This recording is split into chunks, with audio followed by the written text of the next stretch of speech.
তো হ্যালো বন্ধুরা, দেখো আমরা রেডি সেডি হয়ে বেরিয়ে পড়েছি। আর আমার সোনা বাবা দেখো হাই করছে।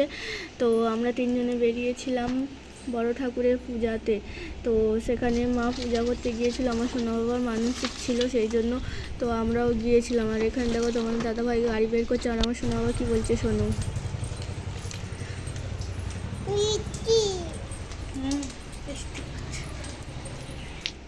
তো দেখলেই তো বলছে বৃষ্টি পড়ছে। তো দেখো, আর আমরা বের হওয়ার আগেই বৃষ্টি হচ্ছিল, সেই জন্য দেখো চারিদিকে ওয়েদারটা কত সুন্দর, সবুজ আর সবুজ। আর আকাশের ওয়েদারটা এত সুন্দর লাগছে, তো ভিডিও না করে আর পারলাম না।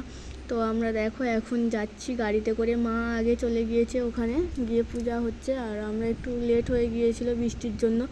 তো দেখো আমরা এসে গিয়েছি, এসে দেখছি পূজা শুরু হয়ে গিয়েছে। তো আগের দিন সমস্ত কিছু দেওয়া ছিল, ঠাকুরের যা যাবতীয় লাগে, শাড়ি টাড়ি এইসব কিছু মা ওখান থেকে কিনে নিয়ে আর দিয়ে এসেছিলো। তো সেই আর এখানে দেখো পূজা হয়ে গিয়েছে, কিছুক্ষণ পরেই আমরা গিয়েছি। তো সেই জন্য দেখো আরতি হচ্ছে এখন। তো আরতিটা সবাই দেখো, হয়তো সবাই বলবে যে তোমার ছেলের পূজা হচ্ছে, তুমি পূজা করনি। তো এই পূজাটা নাকি একবার করলে আর ছাড়তে নেই, সেই জন্য আমি এখন এই পূজাটা করিনি।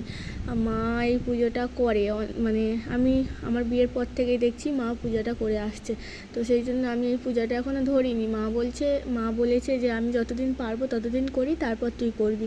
তো আমি ভাবলাম ঠিক আছে, উনি যখন বলছে তো ওনার আগে তো কোনো কথা বলতে পারি না, সেই জন্য আমি ভাবলাম ঠিক আছে। আর এখানে দেখো আরতি হয়ে গিয়েছে, বা সবাই তাপ নিচ্ছে প্রদীপে একে একে করে। তো মারাই লাস্টের পূজাটা করে। তো এর আগে 3বার পূজা হয়ে গিয়েছে, সেই জন্য আমরাও লেটে গিয়েছিলাম। এই পূজাটা হয়ে গেছে, হয়ে যেতে আমরা সবাই চলে এসেছিলাম। তো মা ডাকছিল সোনা বাবাকে যে কোথায় গেল। আমি বললাম এখানে আছে। তো দেখো এবার আমার সোনা বাবাকে ডাকছে, আবার আসো। দেখো ওখানে গিয়ে দাঁড়িয়েছে, তাপ দিচ্ছে। তো ও তো আজকে কি হয়েছে জানি না, পূজার মনেই নেই ওর, মনে হচ্ছে খালি অন্যদিকে তাকিয়ে আছে। আর এখানে দেখো সব কিছু কমপ্লিট হয়ে গেছে, এখানে এখন হরিলুট হচ্ছে। তো এই নিয়মটা এমনই, এই প্রসাদ নাকি বাড়িতে নিয়ে আসতে নেই, সেই জন্য বাসাটা সেটা দিচ্ছে। ওখানে আরেকজন ছিল, ওকে দিয়ে দেওয়া হয়েছিল বেশি করে। তো সেই জন্য আমরা এখন সব কিছু কমপ্লিট হয়ে গিয়েছে। হয়ে যাওয়ার পরে আমরা সমস্ত গুছিয়ে গাছিয়ে নিয়ে বাড়িতে চলে আসার পথে দেখো মারা ওই ভ্যানেতে করে আসছে, ওনারা ওই গাড়িটা নিয়ে গিয়েছিল অনেকজন। আর এখানে দেখো বললাম না প্রসাদ বাড়িতে নিয়ে আসতে নেই, সেই জন্য একটা মানে জায়গাতে বসে সবাই প্রসাদ খাচ্ছে। আর প্রসাদ খাওয়ার পরে নাকি গায়ে মাথায় জল ছিটিয়ে আসতে হয়।